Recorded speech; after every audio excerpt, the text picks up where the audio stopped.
What's up, guys, and welcome back to the Game Show Global Esport Cup. It's going to be the second game to determine who's going to be going onwards the upper side to face up against Ancient Warriors, who's going to go down to lowers to face Goomba. It's going to be between Abraxas and Team81. I'm Mikelorus, going to be joined this time by GrandisV.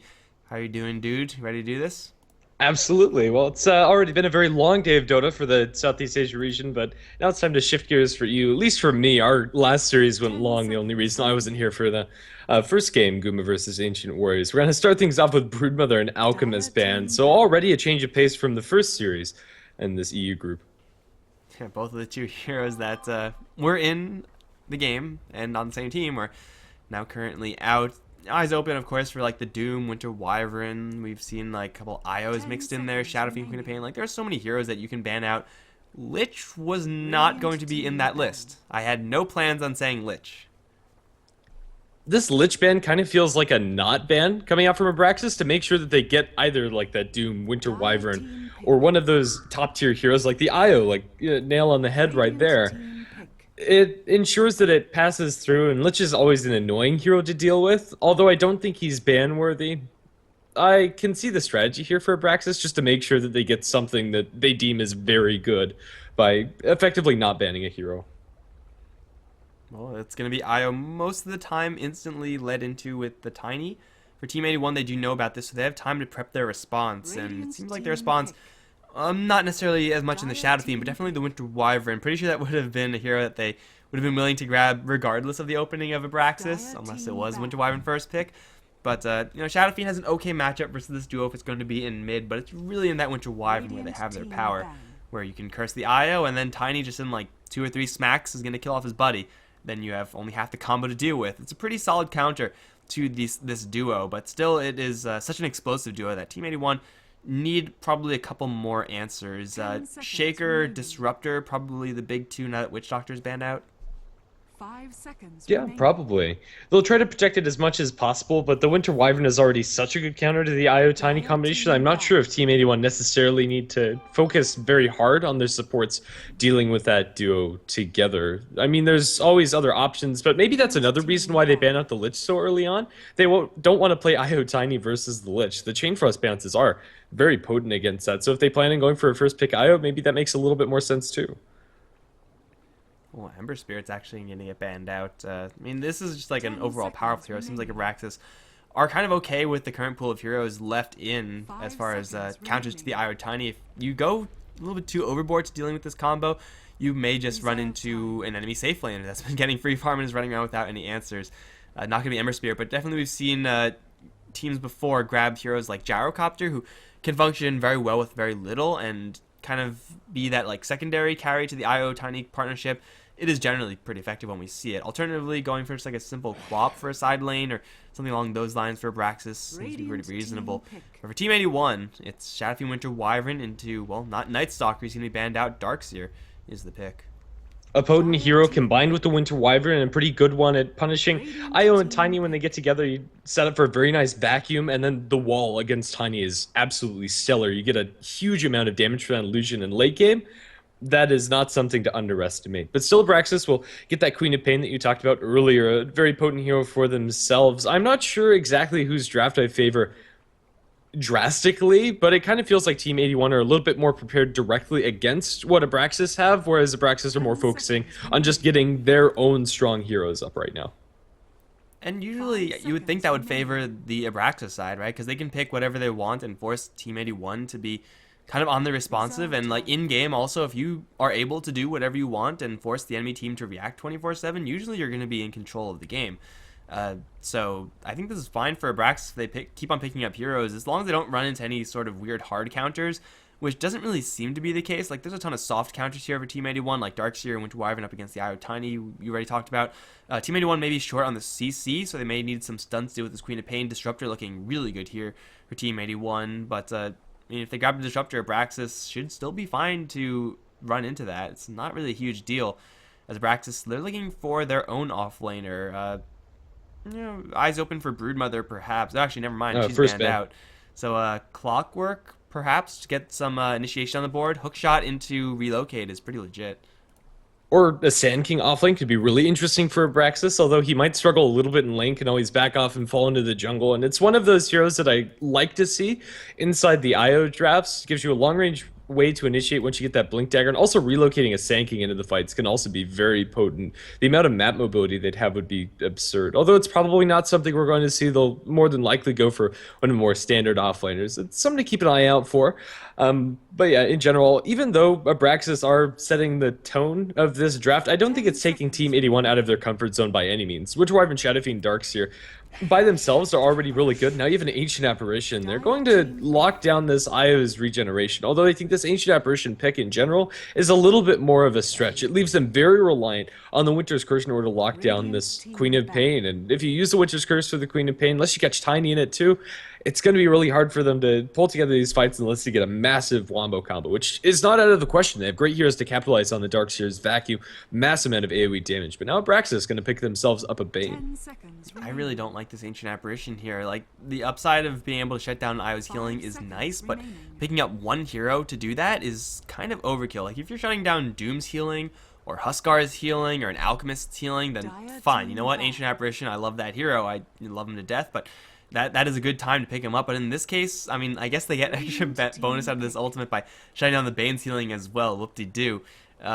They don't really have any alternatives for this hero. Like, usually you want to have play stun so that you could land Cold Feet. This time they have Winter Wyvern, and that's not going to do it pretty much ever. Chilling Touch is decent with Winter Wyvern. In fact, it is really good, especially with a ranged safe laner if they decide to pick one of those up. But other than that, this Ancient Apparition seems kind of mediocre here, and is someone that Abraxas can very easily punish. Now a slaughter for Team 81, then an instant Invoker response coming up from Abraxas. Now this is interesting. How do these lanes shake down? Probably a Slaughter Darkseer dual lane offlane? No, it's a safe lane farming Slaughter. Completely scratched that. So normal lanes coming up from Team 81, but for Abraxas, that's where things get interesting. Is this going to be like a mid-invoker offlane Queen of Pain and then Io Tiny in the safe lane? Can they run offensive tri-lane here? We have seen Banes in the past sit around mid, dump their mana pool on Enfeeble, and in a Queen of Pain versus Shadowfiend matchup, just a couple of extra points in that Enfeeble can swing the lane very, very easily towards that Queen of Pain's favor. But the Bane actually does have to end up somewhere, or, you know, alternatively, if it's going to be Shadowfiend versus Invoker, same thing for the Shadowfiend. The pickup of the Bane does offer them the setup for the Avalanche Toss. So if they were to go try to bring this into an aggressive lane, I mean, it'll be close, I guess, because you're running into Ancient Apparition. I don't really know what the best thing to do here is here for Abraxas. I feel like it might have to be offlane Queen of Pain, as much as I hate seeing that hero go towards that lane. I think it's probably the best option for them, because although Bane setting it for Avalanche Toss in theory is really good, you need higher levels in Avatos before it becomes instant kill territory, and if you don't kill them off in that first initial burst, Winter Wyvern has Cold Embrace, and they could very easily turn around with a Crush and then just the Chilling Touch damage. So I think, yeah, it's probably going to be an offlane Queen of Pain, but this game, more than most, I think the Quap in the offlane could function, because they don't have a great way to catch her. As long as she finds herself level 2, she'll be able to apply a little bit of pressure to the Slaughter. Although it's not going to stop him from getting the blink, she should be able to get experience pretty much non-stop. And even if she doesn't have any farm, as long as she gets her level 6 at a reasonable time, can still contribute to the team.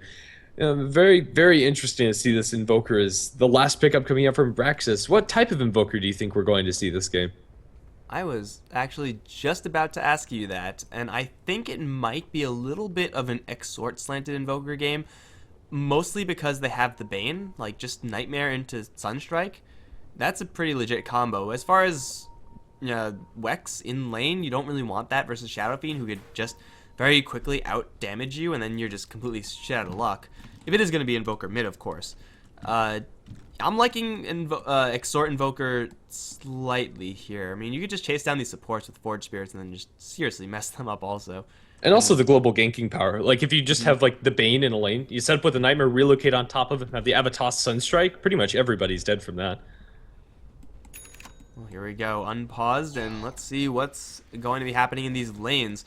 For Team 81, it is going to be Lench on the Slardar. Well, everyone's going mid for right now, so we don't know the lanes, but Nyze is on the Darkseer. Arceus is on the Ancient Apparition. For the Shadowfiend player, that's going to be handled by Chocolate, and Yoda on the Winter Wyvern he is. Leading the charge for Team Abraxas, we're going to have Ascendancy on the Tiny, the very famous Area 1234 on the IO. Invoker's going to be handled by 182H equals 6 CP. I'm sure that means something to somebody, but doesn't mean much to me. Oh, IO walks up that high ground into 5 heroes with Chilling Touch. Are we sure he didn't disconnect? Our courier is stuck. Oh, I saw this spot on Reddit the other day. There is actually a place inside the Dire stairs where you can't path from. If you blink in there, it's an anti-mage, or somehow they managed to get their courier here. That sucks, dude. Can you like move it even if you fly? Do you know? You can move it if you fly it. Yeah, if you fly it. But if they don't have their courier until 3 minutes in, that kind of is terrible.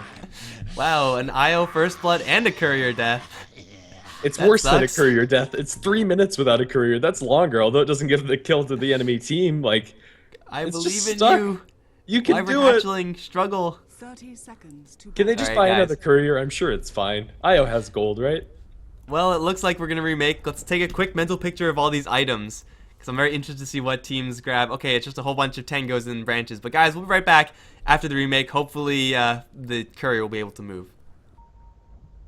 Prepare for battle. Alright guys, we are back taking a quick look at the courier situation. It seems like they're moving around. And I think the ultimate decision from the admins, even though I personally disagree, is to let the IO walk. I think the teams decided that the IO is dead. Okay. So, Oh. Maybe let them clear the trees first. Let them I mean, this have did a happen. compromise. this did happen. Like, they did break the trees. What? No. No, no, no, no, no, no. This is BS, dude. It really is. Like, before they quit the game, they decided that we'll remake if you give IO first blood. And then they're like, sure. But that didn't they might happen, get the but they might Bane. still get first blood on Bane. He's standing still. Oh, And they're running no, forward, not like slow this. down. They have the crush, they have the ion shell, and they have the chilling touch. Looking for the nightmare, not enough damage to deny. And that's going to be Darkseer drawing first blood. Unfortunately for the SF, they didn't get that. He opts for the raise one. Okay, well, you know what? Outside of what I think of the admin's decision, I'm really happy that Team 81 get first blood, because they deserve first blood. The prime difference here is that the Darkseer gets it over the Slardar, either of which, you know, not ideal. Really, if the Shadow Fiend is involved in that, then that's a big deal, because he gets a bottle that much faster, but, you know, not really a huge swing either way. With the couriers moving, the IO is going to actually get closer to his bottle. That is actually a lot better for Abraxas than having the IO die with 700 something gold. And then the Shadow Fiend, also on the flip side of the coin, got the Bounty Rune, is going to have his bottle pretty much whenever he wants it. The Winter Wyvern's here to offer a little bit of poke, but I think we just have to put that previous game behind us, or the previous iteration of this game behind us, and focus on what's happening now. The Tiny's down to like half his HP. With the long range, Shadow Fiend has enough gold for his bottle, so he can keep throwing those out, and will be able to get his CS eventually. Although for now, is going to be suffering just due to a damage disadvantage against the Tiny. Once the Tiny picks up his boots, things get a little bit worse for Chocolate. If he gets a little bit too close, and by too close I mean like this range right now is not too comfortable for the SF, because Tiny's cast range of Avalanche is actually pretty sizable. He can take an Avalanche, maybe a toss from just a random creep or something like that, and then drop a lot of his HP. He's going to have to be very careful in this lane, and well, dropping low to the IO Spirit's not a great way to start. Over towards the off lane, it is going to be a Queen of Pain going up against Slardar and Ancient Apparition. Not really a super threatening lane versus a Quap. Maybe a little bit more so if it was like a Clockwork, but there's nothing that they could really do to kill off this Queen of Pain. Maybe they get a crush on her, maybe, but she's not going to die from that. Yeah, it's just not enough damage coming out, which is so weird to say when you're dealing with an Ancient Apparition in a side lane. Slardar's just not the best hero to capitalize on that chilling touch. If he were another ranged hero, maybe he's able to poke at the Quap, but I see this Queen of Pain getting a lot of experience, and even being able to stop this Slardar's farm at least a lot more than this Darkseer stopping the Invoker. Darkseer is annoying, of course, but once Invoker gets more points up into Quas, he's going to be able to out-sustain the Ion Shells. But for now, there's 1 point Wex and 1 point Exord. I think this is a misskill coming out from the Invoker, but regardless, early points in Alacrity have been recently buffed, and I quite like seeing Invokers go for the early point in Wex, even if they are capitalizing on Exord. I don't like not going for Quas though in this Yes, lane. for Like, sure. You really do need the regen. There was a Nightmare melee creep. Look at all this purple on him. The dude doesn't know what's going on. But you need that regen if you're going to be dealing up against this constant harassment. Yeah, he does have quite a bit of extra regen in his pocket with the salve and the tangos, and using alacrity on yourself, on someone like a Tiny, is a significant threat.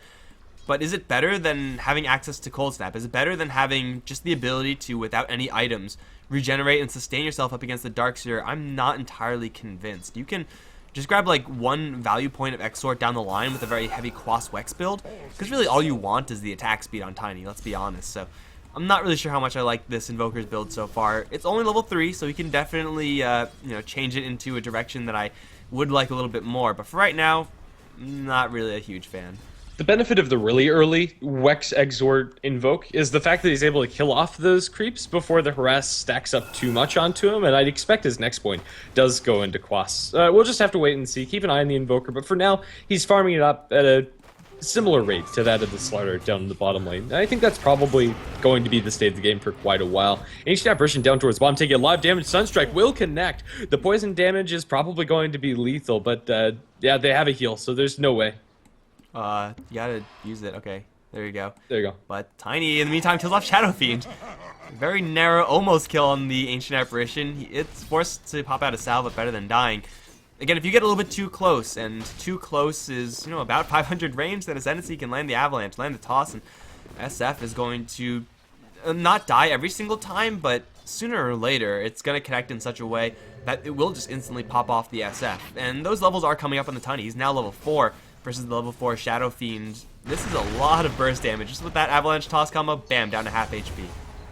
Yeah, if he lands the Avatos combination combined, you have 360 damage from the Avalanche, 150 plus a little bit of extra thrown in there on the toss. It's not something he can take comfortably, especially if there was a couple tosses thrown in there to begin with to chip him down. But Queen of Pain running away, we'll be able to get the blink out and we'll be just fine, although movement not super successful for the Quap is still sitting on level 5, doing wonderfully for the offlane. Although the Darkseer is getting a little bit more gold. No, not even. The Queen of Pain's actually CSing very well for herself. 8 denies on top of 13 CS.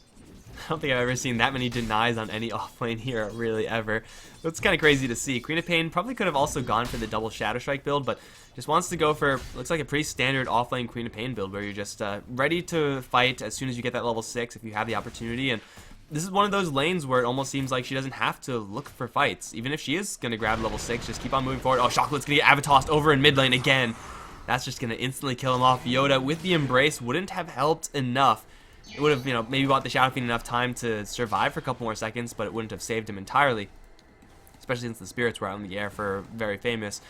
It's going to be another kill for Abraxas over in mid, and again, as these kills start to accrue, they're going to get easier to continue to get these kills. So it's a lot more difficult for the Shadow Fiend now, even with a little bit of help. You gotta remember that even if they mess up the Avalanche Toss combo, there is that Sunstrike for the Invoker, so even if you think you get away, you're not always safe. The kill threshold for Abraxas right now is ridiculous. That pure damage from Sunstrike currently at 225, although right now Invoker doesn't have quite enough mana to use it. With the Basilius regen is going to tick to that point very soon, and now does have that available. They could go for another kill on the Shadow Fiend, and right now across the board, Abraxas is just getting so much.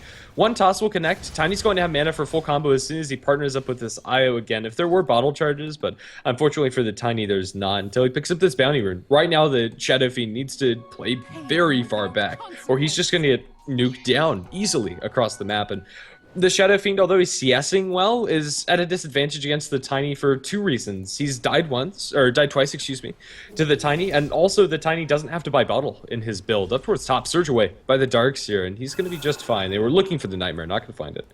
Fortunately for Chocolate, he does have a couple of stacks, and ooh, they do find the Queen of Pain actually, almost taking out that Ancient Apparition. He'll get back to base, he'll be just fine, but Quap going to go down in an offlane situation, dying as a Queen of Pain, no big deal. Yeah, they, what was I just going to say? They do have stacks up for the Shadow Fiend, at least in the hard camp. This is a 1, 2, 3, 4 stack? 3 stack? Something like that. They have quite a few of these creeps, and Winter Wyvern's going to make it just a little bit more. So Chocolate, even though he may die a couple of times in this mid lane, will be able to just explosively recover given that stack situation. I would like to see perhaps a little bit more stacking, as I don't really know how much Ancient Apparition can help out in this lane versus the Queen of Pain with the Slardar. But still, they have that backup plan if necessary. Oh, Nightmare, Sunstrike onto Knives right now. He's just going to surge away, however, right click's not going to be nearly enough, and well, that is going to be about the extent of this dual lane for Abraxas. They won't kill off the Darks here, but they'll force him back, take out the rest of his bottle charges, and as long as they have mana for that Sunstrike, which is pretty expensive, they'll be able to do that again. Yeah, the mana situation for Invoker isn't great. We might even see him pull out a Clarity towards himself, but he's going to invoke Alacrity again and just go to town, farming up on the creep wave. The CS is looking very good, even though they're not supplementing that with kills in the Darkseer. Also, the Alacrity bonus damage is really helping him deny against the Darkseer's Ion Shell creep, so he's getting significantly less farm than you'd expect. Still edging out the Quap a little bit after that last death from the Queen of Pain. KKzor just commits a little too hard trying to go for that Ancient Apparition kill. But now she has the Sonic Wave, so now if she does find any given target, she can maybe not kill it off, but do a hell of a lot of damage. Ancient Apparition, Winter Wyvern, especially this AA, only 568 HP with a 290 pure damage nuke. That's already half of his HP pool, easily done. And between Shadow Strike, Scream of Pain, and right clicks, the other half very easily acquirable by the Queen of Pain. This Ancient Apparition has to be very careful. He has to hope that Lench is always nearby. Lench, fortunately, is very close to a Blink Dagger, so more often than not, this Slaughter will be nearby. As long as he's able to grab that Blink Dagger in secret, they may even be able to set up for a surprise kill on this Quap. Although, she probably has a good idea or a decent idea about how much farm this Slaughter actually has. She's actually going to strong on the Slaughter right now. Blink Scream after Sonic Wave. Well, no more Blink Dagger anymore, at least not yet. KKzor are going to chalk up a free one, and he'll be just fine to stay in the lane afterwards. Yeah, pretty easy kill there onto the Slaughter. Just playing things really greedily. That's going to make Queen of Pain feel really confident. Not only is that an offlaner killing off a safe lane farmer, but she knows that he's been pooling gold for something. You might expect that he's going for, like, I don't know, Midas, but now the Ancient Apparition also forced the TP out. Looks like he will stick the landing, but the Queen of Pain is an absolute menace here. He gets it with the Sunstrike. Nicely done, Invoker. Good kill. I don't think there's another way to put it. Read like a children's book, man. Invoker knew exactly what was happening, and you could try to just go for it after the TP. Maybe you're going to be landing that, but this is definitely the stylish way to do it. You put a little bit of hope into the enemy, and then you immediately take it all away, so you get into their minds as well. Abraxas pretty much dominating this bottom lane now. I mean, even without those kills, you would say KKzor has won his bottom lane just by getting so many levels and a decent amount of farm as well on a Queen of Pain and off lane who really shouldn't be getting this much. The Darkseer is getting a decent amount as well, but not nearly to the degree of the Quap. Ascendancy also has drums, power treads completed. There is, however, a Blink Dagger on Slaughter, and that may just end up getting a kill on the Queen of Pain. It is going to have to do some pretty heavy lifting right now for Team81. He's going to sell that Blink, stays in lane without it, and is going to catch the Queen of Pain by surprise, potentially. He's going to back off, go into the side shop. Queen of Pain might expect this Blink Dagger, but right now, let's see if he can find the angle. Sprinting forward, Blink Crush connects. They have the Chilling Touch. Will the damage quite be there? Not really. She's able to blink away, although it's close. Relocate, Avatos onto the Ancient Apparition. They're going to punch him down with the Eye of Spirit securing the last hit. And now with the Nightmare over onto the Slaughter, they're looking for another Sunstrike. It's going to be taken off, and she's getting crushed down. She blinked a little too close, or just walked there, rather. And now a couple of raises will be thrown by the Shadow Fiend. They throw the Slaughter towards the Bane. Brains have to secure the kill. Avalanche will be thrown out for another time this engagement, but Ascendancy has no more left in the tank, although he's going to punch the Shadow Fiend. Can he quite get this kill? No, I don't think he has enough mana until the IO shows up. Ascendancy now has his combo, but on cooldown for 3 seconds. Looks like that should just about be the end of it, although he'll throw an Avalanche towards Arceus, toss him towards the IO. Spirits should retract, they'll get the Ancient Apparition. And with the drum charge pop, Tiny is going to get a hell of a lot of regen, first of all. He's A-okay. Bane is actually going to steal that kill on Ancient Apparition somehow, but you know what? You get the kill anyway, doesn't really matter. Tiny 2-0-3, after all said and done, after every single trade. The fact of the matter is that Ascendancy survives, and for Team 81, that Blink Dagger on the Slaughter, as nice as it was to almost get that kill, they only almost got it. They really needed to actually get that kill. She did walk back into the crush, to be fair. So they get her eventually, but they needed to get it quick and then get out. And, I mean, that was almost completely avoidable, that Queen of Pain death, if you just wait for the Sunstrike. I don't really know what woke him up, but it shouldn't have woken up. Maybe it was like an IO Spirit or something. Either that or Shadow Strike damage, I think. Well, either way, it's still 3-7 in favor of Abraxas with pretty firm control of this game. Invoker and Tiny on top of the net worth chart over Blink and Crush onto Ascendancy. Sunstrike is going to be there. And it will not do any damage, but yeah, that should just be it. Although, here comes Nightmare on the back to Yoda. The combo is not there yet. They're going to toss a creep towards Chocolate. And still Pillows. Oh, he's going to get the grip onto Lynch right now. Vacuum's going to interrupt him and also bring back Keikozo up the high ground. He's going to get annihilated before the Sonic Wave can land. Great vacuum from Darkseer, although I'm pretty sure versus that Queen of Pain that was completely accidental. Lynch is now looking for the very famous Tether away. Avalanche as well. Arceus not dead just yet. Sunstrike status is up. They get the curse onto the very famous. They'll beat him down. Very easy kill on the Io. Now they're going to dive deeper for Ascendancy. He has a toss out. He's going to toss him towards Lynch, but gets crushed in the process and will fall as well. It's a 4-0 for Team 81, and I think that really mostly happened because of that vacuum also intercepting the Queen of Pain. Yeah, the vacuum crush combination there from Nice was really great, in all honesty. That was a perfect combination for them. They'll get a tier 1 tower immediately after fact destroyed by the Ancient Apparition, but all that's happening, the Invoker is farming it up, and by no means is the Tiny having a poor time. Looking for the Sunstrike kill, I believe, on the Ancient Apparition. I don't think it's going to happen, however. He's missed his Sunstrike, so everybody's going to go home their merry way.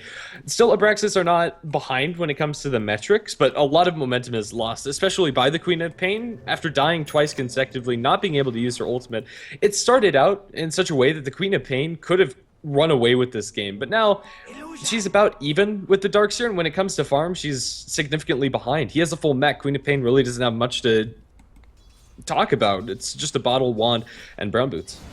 As long as she's getting her level, she can still do the damage unless she runs into a vacuum.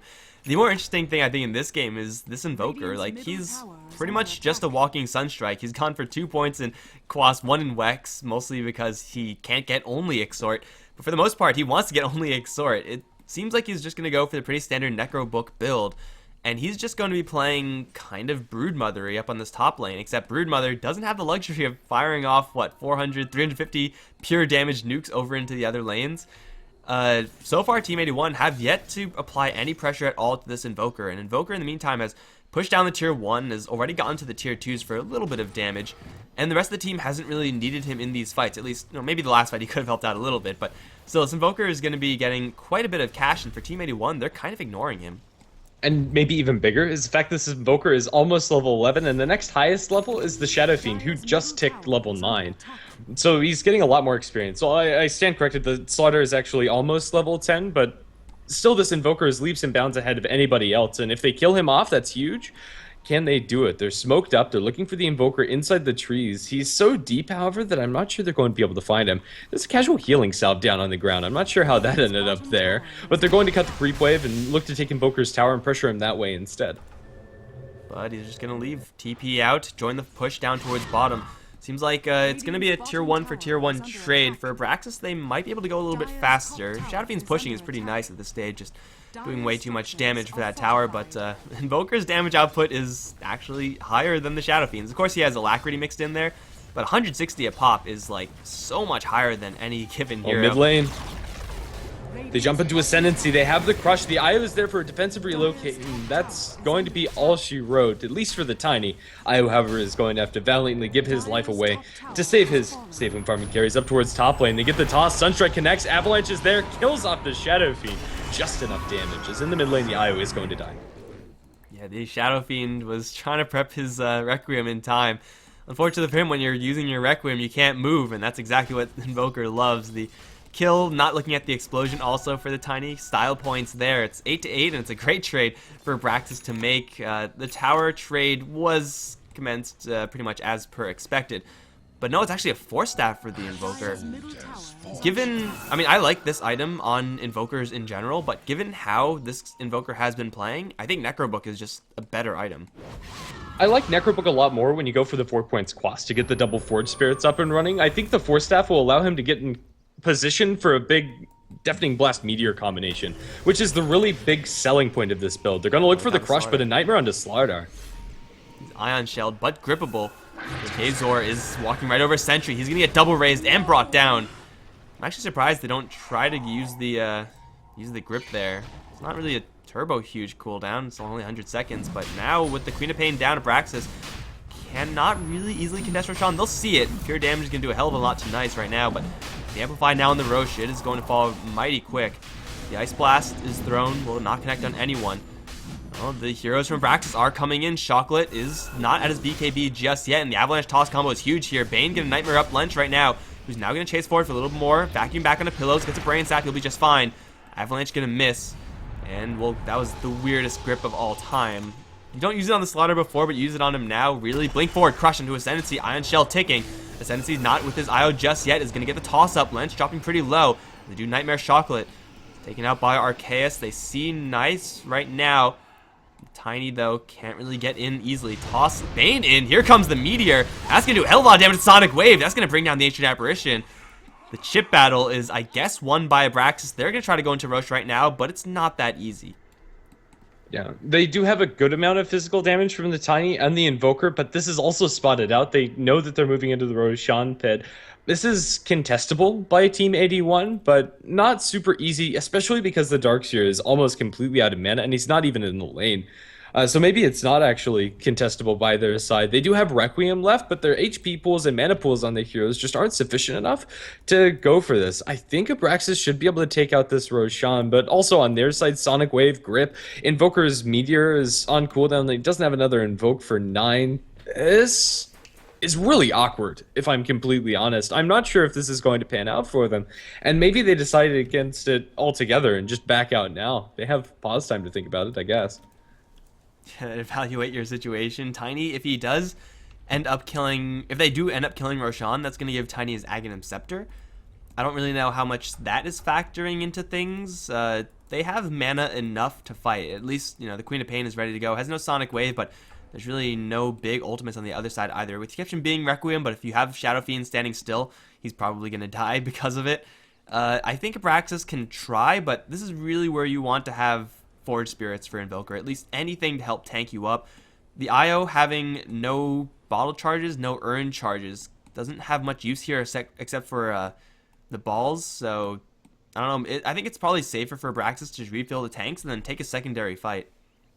Yeah, I think that's fair as well. The easier way to get this Aghanim Scepter for the Tiny is just back off and farm in the jungle. Have a toss down a couple of camps, and you're going to have it. He's that close, and taking a fight now is risky for Ascendancy.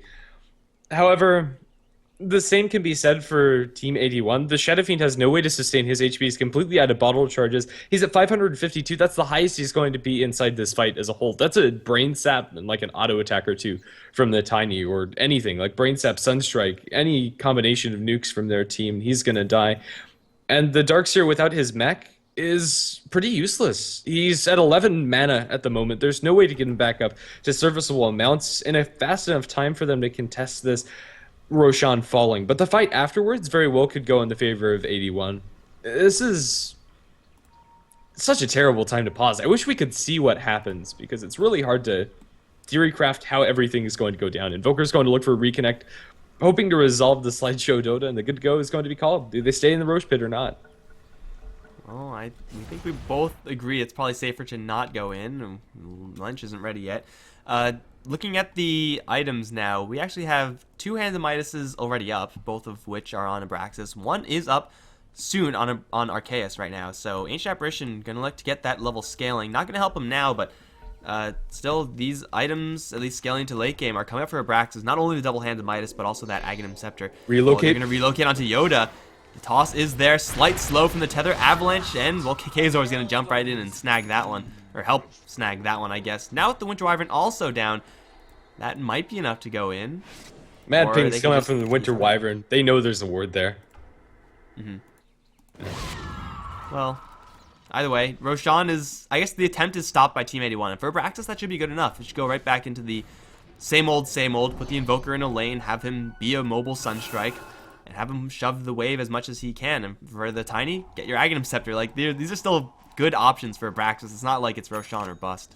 I think you already talked about it, but this Queen of Pain Hand of Midas is also going to be paying off soon for Abraxas as well. And they have so much farm acceleration on their team. Ascendancy is going to outfarm anything the Slaughter can do convincingly.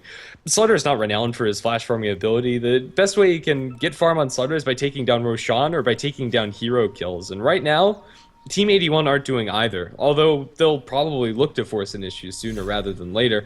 They have all of their cooldowns available, and their team fight combination is absolutely absurd. The Ancient Apparition, however, should probably not be a part of this group up and just chill in lane till he can get his hand to Midas. Right now, Ice Blast is really the only thing that he's going to be doing. Pillows and KKzor, they're smoked up. They saw their observer die. They know that there's someone here. They may not know that it's literally the entire team who is also smoked up. And they're going to sneak Roche, wrap around, look for a kill. Either way, they're going in blind, and they're going to catch the IO. Blink, Crush, and a couple more right clicks. IO's down. Ascendancy's going to throw an Avalanche. Pretty nicely done onto 3 heroes, but Lench is going to give him the rundown now. And there's not much that Ascendancy could do except for toss the Slaughter back. Do it. No, don't toss him into your Bane. Oh, Ice Blast is going to come in as well. Pillows is going to fall. Ascendancy, you troll. That was not the right move. That Bane probably would have lived if he just walked away, or at least would have brought them into the tower range. That's a buyback now from the IO to try to hold this tower, it seems, but Team 81, they should be really happy with how that went. But would Tiny have lived? I think he probably would You have. could toss him back. They don't have didn't have vision vision. there, I guess, so you can't toss him back. There was nothing else to toss him to. It was Yeah. Bane or bust, and unfortunately for Bane, he was the one that got busted. Poor Bane. Dire's middle tower That sucks. is under attack. Oh well, that's the life of a support, I guess. Taking the bullets that your carry may live, you know, it's part of the job description, I guess. But Roshan is still not dead just yet. Slardar is farming so glacially slowly. This is, you know, looking at these hands of Midas, you would expect to see one on Slardar. Like, that would actually be really legit here. Just the attack speed is good with the bash, but also the scaling and guaranteeing that extra farm, it's huge if you can get it. But no, Ancient Apparition has his, and Ice Blast maybe agging him down the line, but this Queen of Pain off lane, grabbing that Hand of Midas, as you said before, level 11 already. For the most part, Queen of Pain doesn't really need a ton of items to be effective, just as long as she lands a Sonic Wave, right? KKzor should be happy.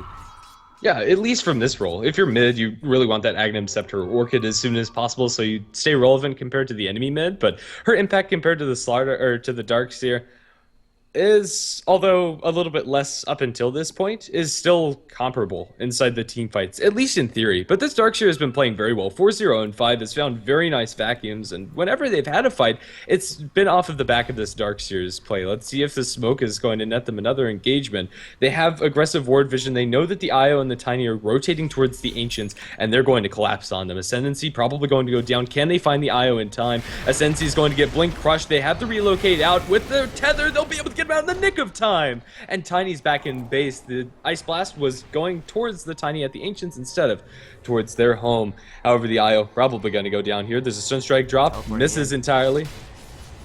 Very famous run, IO. Oh, okay. Well, KKzor has a nice angle here. 5-man Sonic Wave.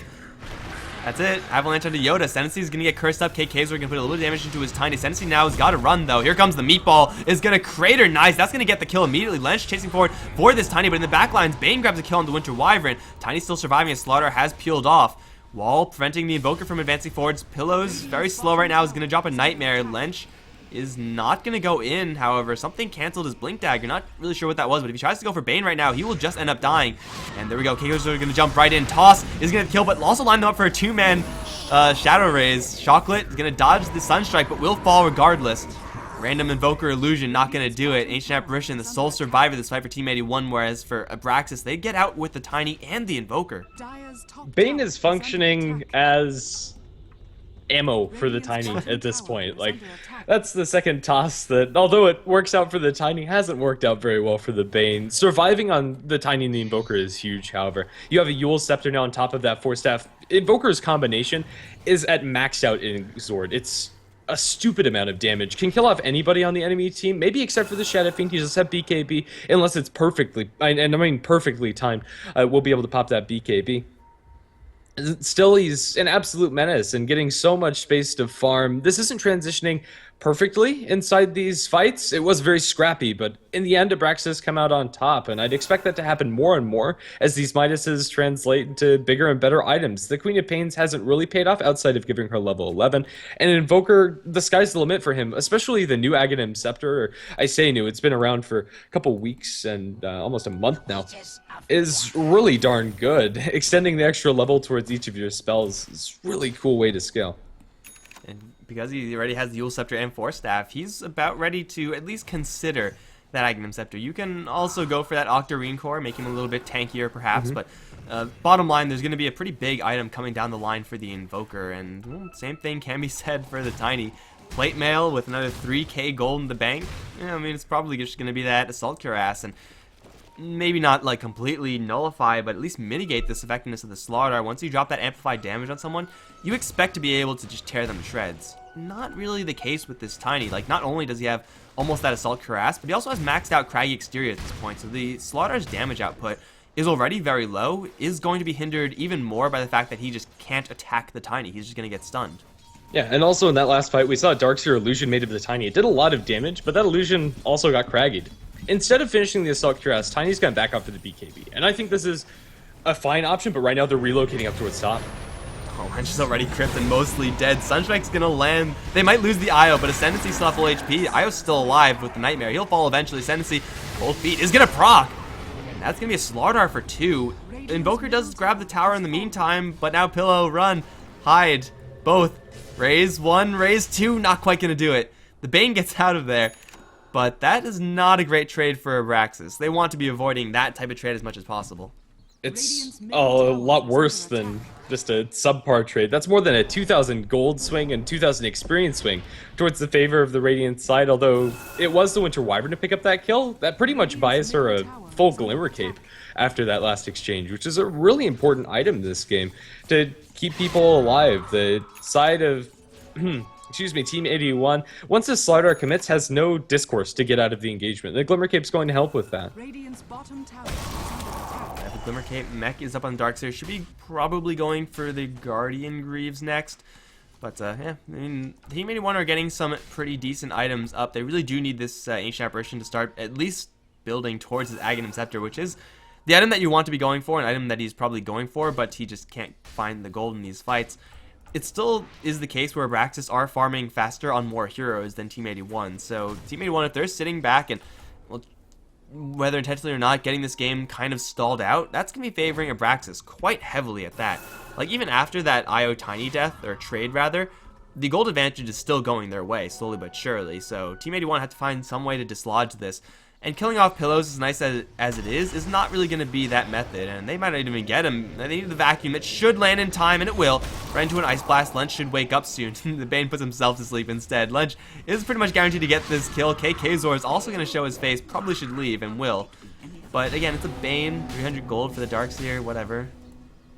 Yeah, it's not a huge deal. Right now, I think the bigger deal is whatever Invoker buys, and he's settled on a full Aghanim Scepter. He was sitting on like 4,400 gold inside the bank. So now he has that completed super max Dig Sword. It means those Sunstrikes are going to be hitting for, I think, 575? I could be wrong, but they sting. And also just the rest of his other spells. Now he has technically... Oh no, he actually has 4 points in Quas proper, and we'll be able to spam out his spells very liberally.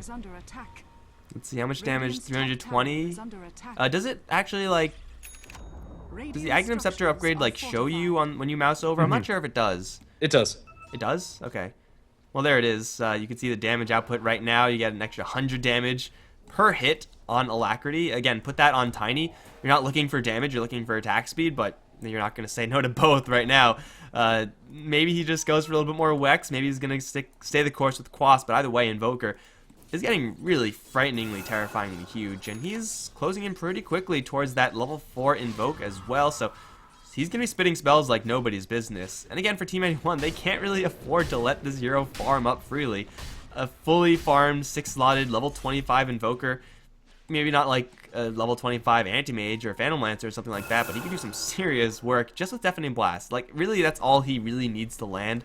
If that lands on Shadow Fiend, then SF, he has to pop his BKB or he's screwed. Yeah, and also that 50 attack speed is going to completely mitigate the attack speed loss from Tiny's Grow, even with only the 3 effective points in Wex. And it gets better from here. Like, he is going to be getting towards that level 25 phase. And you can still get the AoE Deafening Blast before level 25 if you either sacrifice points in your Invoke, which I don't recommend, but also the Aghanim Scepter, if he puts just 1 less point in Wex and Quas, he can get that at level 23. Yeah, two more Quas, 3 more Wex, 4 more Wex. How do I maths? You know, he'll get that, but Yeah, I mean, as nice as it is to have the AoE Deafening Blast, it's not really that hard to land a Deafening Blast, so you don't No, really it's need it really on everyone. not. KKzor hide. Lunch is going to have his smoke blown. They know exactly where she is. Run, Queen of Pain, run. Vacuum's going to miss. Ice Blast as well. KKzor needs to get with a curse, and she will get away. I mean, that was a good attempt by Team81. I wouldn't look down there if I was expecting a Queen of Pain, but unfortunately for them, they're going to return home empty-handed. And while they're wasting all their time on a wild goose chase, Abraxas are farming. Salt Crash should be done by now. Actually, no, it's not. Looks like that death slowed him down a little bit too much. He actually went for BKB, so yeah, hit a pause button on that AC, but rest assured, AC will be completed sooner or later. And it's leaps and bounds ahead of whatever the Slardar is building. Right now, the Slardar is less farmed than his Darksters in the offlane. This is just kind of the weakness of the hero. He's been involved in a lot of kills, but at best, he's a utility initiator right now. He's functioning more like a Centaur, and although that's really nice to follow up, they need the Shadow Fiend to stay alive inside these fights in order to deal the damage, and Shadow Fiend's forced to build very defensively this game. Looks like he's going to go for a Scotty after the Blink BKB. These are fine items to have on the Shadow Fiend, but they're just not as nice as what Abraxas are getting on everybody. They're still ahead 2 kills, but it doesn't feel like it. They're not taking super advantageous trades inside these team fights, and also the map control is being held by Abraxas as they keep all of these lanes pushed out. Shadow Fiend can raise down the creeps, but Slardar's AoE is laughable. The Shadow Fiend's build, I think, is perfectly fine if you have a Phantom Lancer or an Anti-Mage or an Ember Spirit on your team. Slardar is... I mean, I guess you get synergy with the minus armor to get a little bit more effectiveness out of your hero, but it's not really going to be enough to say, oh yes, this is a build that's going to make Shadow Fiend a very deadly right-clicker. He'll be hard to dislodge, but, I mean, in theory, but Abraxas have Avatos, which is going to do a hell of a lot of damage. They have Grip, so they can just hold him in place. And then Invoker's suite of skills, just like cold snapping the Shadow Fiend, dropping a rock on him, deafening blast we already mentioned. Or even just right-click. right-clicking. He has to be very, very careful with where he positions himself. With the Alacrity, Invoker's hitting for pretty much double damage constantly. He's sitting on like a plus 169 with triple Exhort Orbs. This guy hurts. I'd love to see the Invoker go for a DPS item as his next pickup, although I'm not sure exactly what that means. Usually I'd say Assault Cuirass, but Tiny already has one. Outside of that, what would you consider? I mean, armor is so good right now, you might just want to go for Shiva's. Like, Sounds not as good. like as a DPS item, but as a good item to have. Yeah, fair enough. Shiva's or Sheepstick. I think as long as it's a Mystic Staff item, this Invoker should be pretty happy. Even the Octarine Core would be absolutely reasonable for Invoker. He has enough gold for the Mystic Staff, but it looks like he might be saving buyback at this point. Since he is such a high level, I think that's fair. Alternatively, just going... I mean, you probably want to replace the Marine Basilisk before you go for Travels, but Boots of Travel seems pretty nice here for the Invoker because he does have the double Forge Spirits now. The amount of split push that he can put into the enemy structures and kind of force them away from the Roche Pit is huge. He's going to jump into the Roche Pit, speaking of, with KKzor. Now, these Forge Spirits are kind of nice to tank, but you need a little bit more, I think, if you're going to do this super safely. Ascendancy is buying a little bit of time with the IO buddy up towards top. He'll get hit with the Ice Blast, not a big deal. It's still not Aghanim'd. And just with that small diversionary move, it seems like the Invoker, his item of choice, is going to be an Aegis. It's a pretty good one. Yeah, absolutely. With the double damage on Queen of Pain, the Alacrity on the Invoker, they take this down surprisingly swift, even without any minus armor on the Roshan. His Ring of Basilius is down on the ground. We'll probably send the courier out to sell that sooner rather than later, but he's going to have his next S-Class tier item very soon. He has 4,300 in the bank, and with an Aegis, he'll probably consider just buying out for it.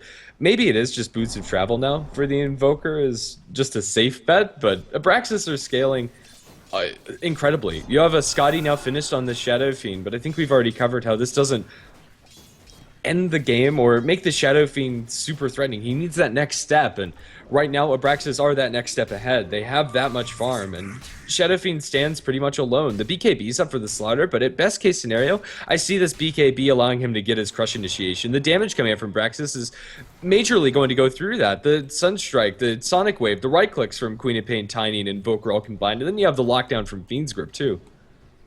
BKB on the Slardar is kind of a necessity for Lunch at this stage, because if you get hit with the Avalanche Toss, you're just not going to be doing anything. Or if you get Nightmared, like that's one of the worst possible things, but still, it's not going to be protecting him entirely, and that's really what Slardar needs to be getting right now, but he's just farming so glacially slowly. Even the Darkseer is farming faster than him, and Darkseer is not exactly a fast farmer either, but Slardar just doesn't do it well. He's behind, and once he is behind, he's going to stay behind for a very long time. They lose a tier 2 tower on the bottom lane, and the tiny split push can continue if needed. Chocolate's got to be a little bit careful right now. Zenzi doesn't have a blink dagger, but still gets a little bit too close. Avalanche toss, we've seen that time and time again destroy heroes out of nowhere. So for Abraxas, slow and steady wins the race. And for Team 81, I mean, it feels too late for them to like step up the pressure. Aghanim Scepter on Ancient Apparition is a nice item to wait for, but aside from that, like, nothing that they have is really going to compare to what Abraxas are getting. Like, even I think Shadow Fiend grabs a butterfly right now. Yeah, the biggest way they turn this game is through high ground defense. With a big vacuum, Winter's Curse, even if they are this far behind and it's 10,000 net worth deficit, it's pretty substantial here, and 12,000 experience, they can still make it happen because their heroes are naturally so good inside closed quarters like that. Defending this tier 2 is going to be a really hard sell. Maybe they can clear out the creep wave, maybe.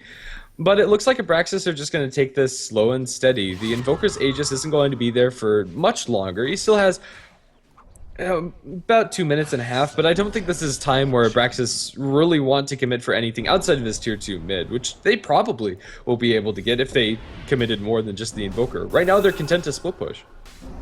The Invoker's had this Yule Scepter for a very long portion of this game. I don't think I've actually seen him use it. Like maybe once or something like that. It hasn't been super influential. So if he's looking for an item to get rid of and spend some of his 6,000 golds, I think Yule Scepter should be near the top of that list. You do need a little bit of extra mana regen as an Invoker, but you know, just sell out the Yule Scepter, grab a Sheep Stick. This seems like a pretty direct upgrade there. It's having 6,000 gold and 5,400 of which is surplus is always going to be a mistake. Or, like, at this point, just buy a Moonshard. Like, anything for the Invoker. He's sitting on so much gold that it's just a waste. Yeah, I'm not sure what you go for, and it's a really hard call to make, but any item is better than 7,000 gold in the bank. Even like a Dagon 5, even though it's far from optimized, don't get me wrong, at least it's something. Even a recipe for an item down the line, like Shiva's Guard recipe, would be better than this. Although not by much. He will slow push this mid lane, and Chocolate's got to be real careful. Dodge, I think, the EMP, although it doesn't have a ton of mana. The split push up towards top lane is also commencing. Ascendancy may get hit with the Ice Blast, but he, again, is so tanky he doesn't even care about that. And Chocolate can't really defend this by himself. Luckily for him, Pillows doesn't have a Blink Dagger or a Force Staff, so Blink into Nightmare or Blink into Grip or something like that, not really going to be an option for Abraxas to start a fight, but I mean, they don't get the tower, it gets denied, but I think that's fine for Abraxas. They're so far ahead anyway that as long as the tower is off the map, they should be happy. Yeah, and Team 81 just can't maintain this map control, especially with the gem on this Queen of Pain that she's holding on to and is also going to have the BKB. Right now they have 2 wards on the map, but those wards are not going to be long for this world. And even with those up, they can't feel comfortable to leave their base. They're stuck inside their own home. There's no room to wiggle. They see the, or no, they don't see the Bane, excuse me. He's still inside the trees. They will soon if he pokes his head up. Right at Pillows is hidden. And that's where he will stay. Stay in the trees, my friend, and maybe something will walk up to you and set up a relocate gank with a Fiend's Grip. Nobody expects the Bane to be back here. Patience. I mean, he's not going to be doing anything anyway, right? So you might as well take a look at his vision. Sneak up on someone with the Observer Ward there and then relocate. They see Chocolate, they see Arceus with this Observer Ward, I think. No, I think they just saw the Shadow Fiend, never mind. Oh, now they see the Darkseer. They see the Guardian Greaves being used for some reason, I guess for mana. But they have a pretty good idea of where these people are based on the Observer Ward. And Pillows, oh, come on. Boo. He Go knew for the there were relocate 4. play. He knew there were 4. Despite being really farmed, Tiny's also not invested most of his gold. He's sitting on 4,300 inside the bank. Although their advantage looks disgusting, if you chop that lead that they had off, they're pretty much on even footing with the Shadow Fiend. That is until Invoker picks up his Octarine Core. His spells are at the max that you can get for the Invoker, outside of amplification from like a Veil or an F-Blade, which you're not going to see Invoker build, probably. He's going to have low cooldown, instantly usable, and super powerful spells in all of his abilities. At this point, land the EMP Tornado combination, follow up with the Deafening Blast Meteor. You can do it all, Invoker. Mash your buttons on the keyboard, cast whatever comes out. He has enough mana to do it, and the Octarine Core gives him a little bit of mana regeneration. Not a ton, but enough so that he can spam out pretty much whatever he wants in the middle of that team fight. Yeah, Meteor just does a disgusting amount of damage, and he is also only 3 levels away from having that 360 Radial Deafening Blast. So good times there. Abraxas may be slow rolling this a little bit too much. I feel like they could probably have ended the game by now, or at least made an attempt to end the game by now. Probably, but then again, they're not losing this lead. In fact, it's getting larger for them, as Team81 just aren't getting much space on the map. So I think waiting for this next Aegis is a reasonable play, since they hadn't had enough gold to invest in their items and have buyback. They're playing things maybe a bit too safe, but I don't think it's going to get punished. As long as this next Roshan goes their way, Team81 need to make sure that they're prepared with vision and with smokes in order to contest that. And right now they're doing just that inside their woods, smoking up, maybe going to find the kill onto poor Pillow. The Bane is juicy, but there's an Invoker and Queen of Pain behind him. If they could get a Winter's Curse, that would be awesome. But the smoke has yet to pop. Now they're going to show. Yoda's going to look for it. Blink BKB. They have the Requiem on top of the Winter's Curse. They blow up one. The Invoker's going to hit the deck. Kazor turns around for the Sonic Wave, but with the vacuum back, they also get the Bane. They have to commit a lot. Relocate in. The Tiny is going to go to town with the cleave damage onto Nice, as well as Yoda gets himself a double kill. Fighting inside the wall of Replica. He just doesn't care. The Slaughter and the Shadow Fiend dropping low, but now the Tiny is without his IO, juking through the trees. The Slaughter is trying to survive. Crush is going to miss, but he blinks out just the same. A 2-for-3 exchange. That was a super delayed relocate as well. I didn't expect them to get that much done, but gotta remember that Tiny does a crap ton of damage with the cleave also. Usually it's just for farming, but there are certain situations if you line up a little bit too much as a Winter Wyvern where the Glimmer Cape isn't going to save you, the Embrace isn't going to save you because the tree is going to be coming down for you.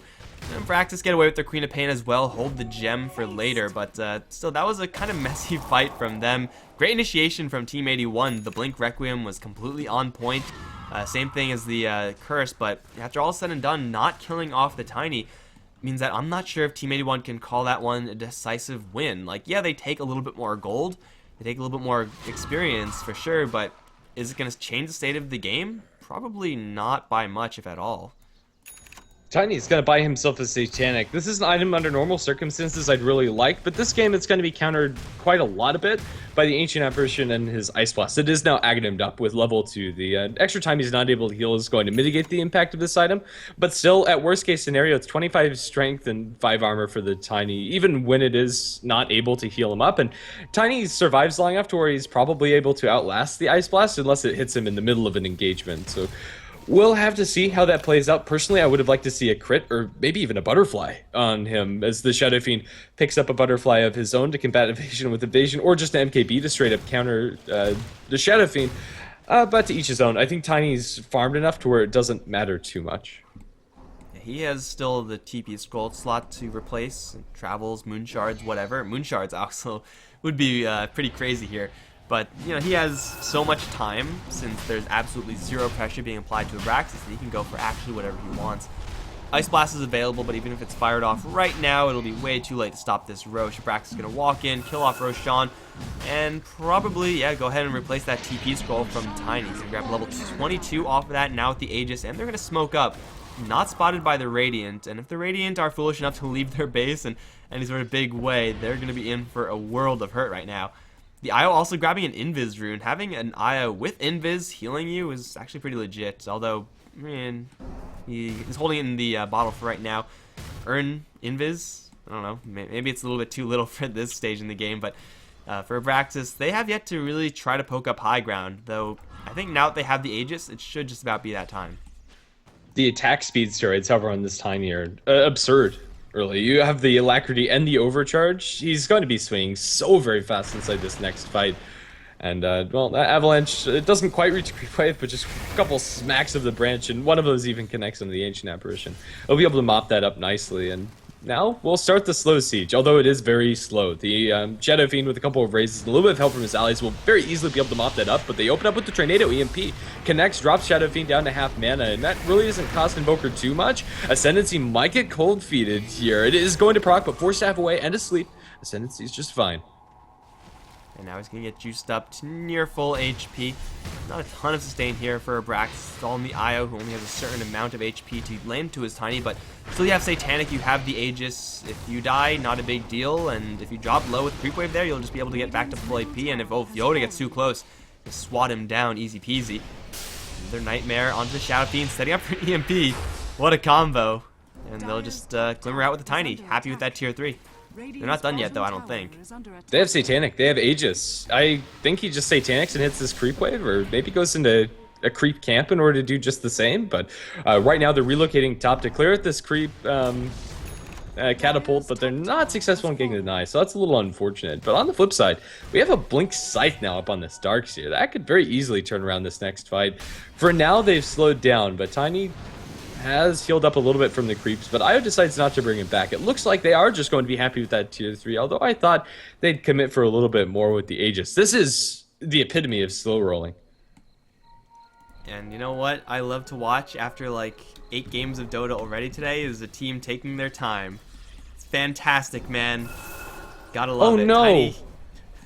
Queen of Pain bottles the double damage rune. Why would you do that? Boo. You know, if given the choice between plus 116 damage and plus 347, pretty sure I'll take the 347. Like, that can just instantly win them the game. They're gonna get an Avalanche and delayed toss into Chocolate, drop him down to half HP. EMP Tornado gonna land onto Yoda. Ascendancy was looking to use his Aegis right now, and he probably will get it. I don't know what the Bane casted there. Ascendancy still alive. Invoker's gonna dive forward with the Sunstrike available. I don't think that's gonna be enough. He's gonna not even walk into it. Blinks right over it. In fact, If it hit, it would have been lethal. That's 537 pure. oh, that's a hell of a lot of damage. But either way, Shadow Fiend does get it out alive. Tiny, I think it's time to suicide for this Aegis, dude. Like, or relocate back to the fountain. Sure, I mean, that's fine too. He still hasn't used the Satanic as well. One of the benefits of having that item is just being able to heal yourself up to full after going for a siege play. Kind of like the Heart. It's usually a little bit better inside the fights, but this game, inside the fights, you're probably ice blasted. So I think, yeah, it's a little bit awkward. The Aegis duration is still... It's still there, but is it enough for them to be able to break high ground? I'm not sure. If they play this too safe, maybe the Aegis expires and they kill Ascendancy on his proper life, but he's gonna clear up the creep wave. Cold feet it again, looks for the Avatos, pops his BKB and goes to town. That's melee barracks.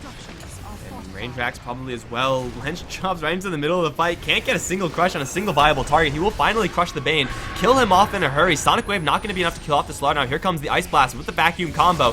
Ascendancy in a lot of trouble right now. May lose his Aegis. They recommend him as well. Nice in the middle of everything. Will get blasted by the EMP.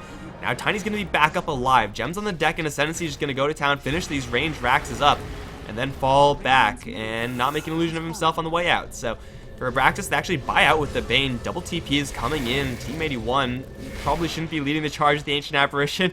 Invoker does have another Tornado. Here it is. EMP onto the Shadow Fiend. He's going to land right into an Avalanche toss combo. EMP going to pop. Shadow Fiend's still alive for right now, but the Invoker still has more spells up his sleeve. They see Chocolate. Actually, they don't. He's glimmered up. They have Lench caught in the ice wall. He's not going anywhere. He'll get sunstruck to death. Ascendancy to toss up Yoda. Bring him down as well. Now they're on to this Shadow Fiend. Is there another Tornado? There's Deafening Blast, Invoke, Tornado in just 2 seconds. Or a Yule Scepter, all of which will get the kill.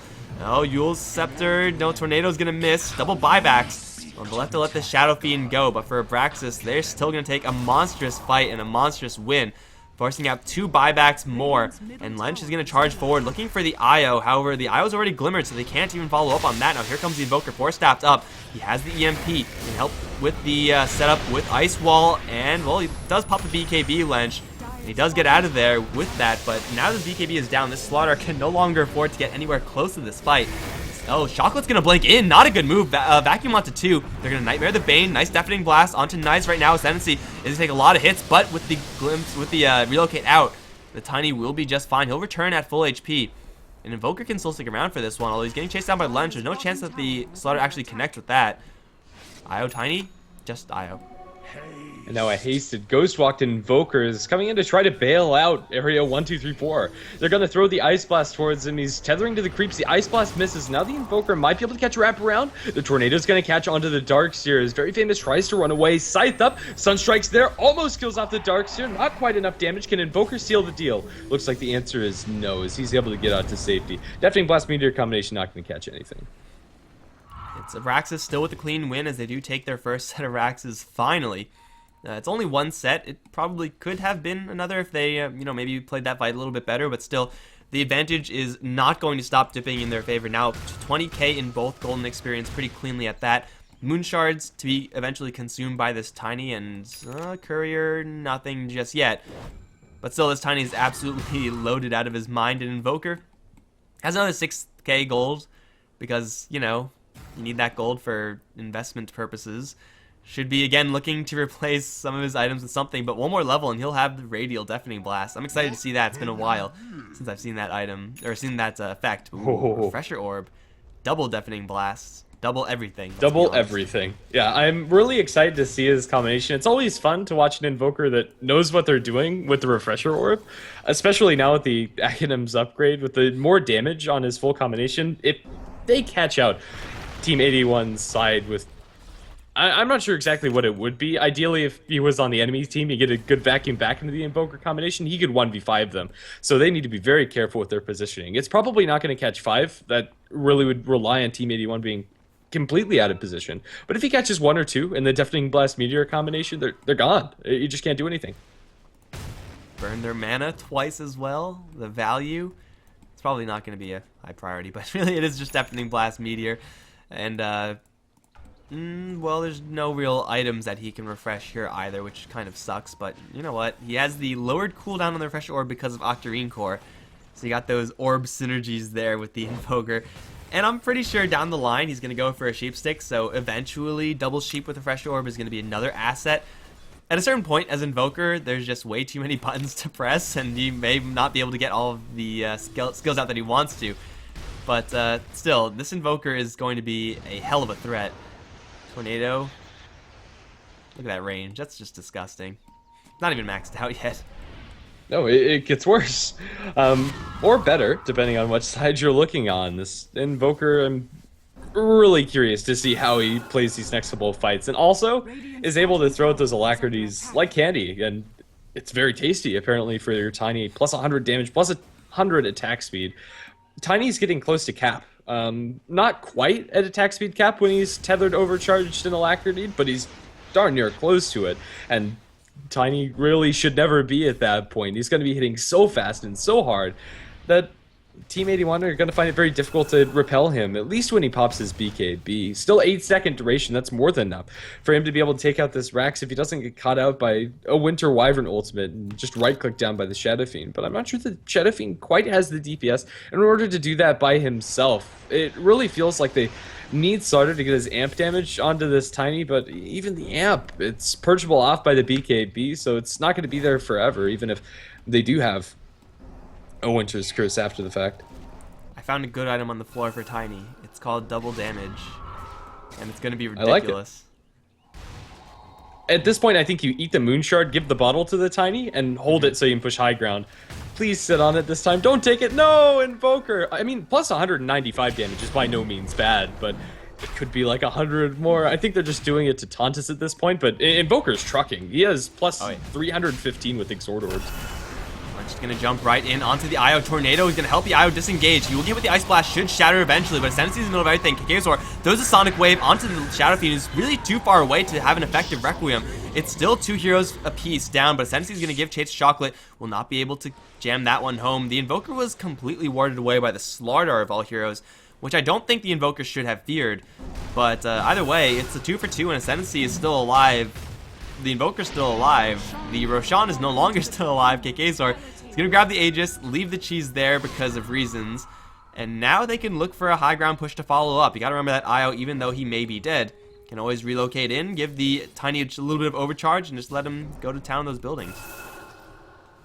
Io has a Halberd for the next fight as well that no MKB is going to be able to stop. Right now, the items that both the Shadow Fiend and the Slardar are building towards are Reaver items, Hard on the Slardar and Satanic on the SF. Although, granted, I believe these items are done, or at least very close to it. Looks like Shadow Fiend is going to drop his Blink Dagger and then pick it back up. That was interesting, but now it's time to go for this fight. The Hard and Satanic will allow them to sustain against Abraxas' slow push, but slow push is relative. The tier 3 tower is already down after just a couple of swipes of Tiny's tree. Now he's going for range, and he'll get it.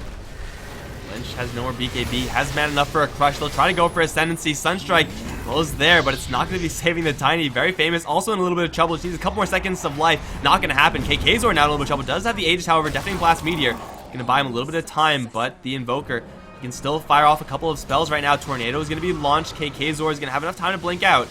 Range Rax only for the Tiny. Oh, and they're actually going to catch Kakaosaur up on the high ground. Bring him down as well. It's a double kill for Lynch. And for Abraxas, I mean, that's not exactly a giant loss. It's not exactly a giant win because Team 81 still can't really push out of their base. Yeah, Invoker's going to be pushing through the top lane. It was a little bit sad not to see any refresher combos coming up from the Invoker, but he is going to get level 24 in his creep wave. So now we get to see the double super circle of Deafening Blast Doom coming out from him. Right now, Abraxas, it kind of feels like they aren't successful in that push because they don't have an Aegis on the Tiny. Usually when you're sieging high ground, you want to have the double life on the hero that's actively hitting the buildings. But it was instead on the Queen of Pain. I think that's a reasonable choice by them, but they just didn't have the appropriate heroes in the right places to make sure that Tiny is able to survive. The Satanic, I feel like it's not served its purpose. I haven't seen him activated, at least not in an engagement, and if he had, it was while he was ice blasted and really had not much of an effect at all. But this butterfly is going to be huge for the next high ground siege. MKB, although in theory would be a great item for the Shadow Fiend and for the Slaughter, they're just not getting the income to support it. Clench is going to keep his mana pool. Seems like EMP was a little bit off target. Ice Blast coming in, but the Invoker is so hard to kill. They're going to Blink Sheep him up. Bane's right behind, so he does have the Nightmare and Cheese to force feed the Invoker if necessary. I don't know how they can micro that, but still. Sunstrike onto Yoda, bring him down to below half HP. Now they're looking for another Tornado and a toss. Tornado slightly off point. Yoda will evade everything else with that Glimmer Cape, but not KK was going to jump right in. Sonic Wave, Winter Wyvern down with no buyback for a minute. Not the biggest of openings for Abraxas, but it is something that they can capitalize on. Without Winter's Curse, the teamfight combination from Team 81 is significantly weaker, and Abraxas, given that 40 seconds, that could be a full Raxing if Team 81 aren't careful. I still think they can defend top, but bottom lane is really a stretch. If he just pops BKB, or even without it, ooh, he might be able to get it. They're going to jump in with the Slaughter, but they can't stop this Tiny. They're going to relocate him towards the north fight and take out that barracks. Back and back on the 3. Ice Blast over the top. They're going to get a grip, toss up the grip target. Shadow Fiend going to look for the Requiem. Avalanche is there. The Requiem will fly, but the Deafening Blast cancel. He just can't catch a break with the second Deafening Blast. And that's going to be the end of Shadow Fiend's life with no buyback for a minute and a half. Queen of Pain blinks in, catches out Lynch with another slow from Stifling Dagger. Sonic Wave, Cold Snap, and the Slaughter is going nowhere except back to his throne. He's going to buy back into this game as he kind of has to. There's buyback available on the Darkshire, but what will it matter? They're going to spend it, get the Blink Crush onto Kazor, trying to stop her from getting this melee barracks bomb. Pops the BKB, goes for it, will succeed, although getting bashed on the way out, will be able to get the Blink out. And now Queen of Pain is pretty much home free. Another EMP down the ground, another Radial Deafening Blast as Tiny takes out the top racks, and that's full Mega Creeps. There is no way that Team 81 can hold against Mega Creeps. Hell, I don't even know if they can kill off this Tiny right now.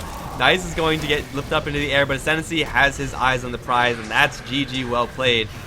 It takes Abraxas a hell of a long time, but as we kept on saying, they were in no rush. They knew that they will be able to win the game if the game continued at the same game state, and it did. There was nothing that Team 81 really did successfully that messed with the game plan of Team Abraxas. Like, they tried a couple of smoke ganks and stuff like that, but aside from that, Abraxas, they slow roll their way to victory in 56 minutes. We're a little bit late for the next game, but we will get there soon enough. That one is going to be between these two winners, so Abraxas aren't done yet. They have to go up against Ancient Warriors, and then we have Goomba versus Team 81 afterwards. Guys, I'm Mikelorus. I've been joined by GrandisV. If you enjoyed the cast, be sure to stick around because there's more coming towards you. Also, follow us on Twitter at Mikelorus, at GrandisV. We'll both be right back.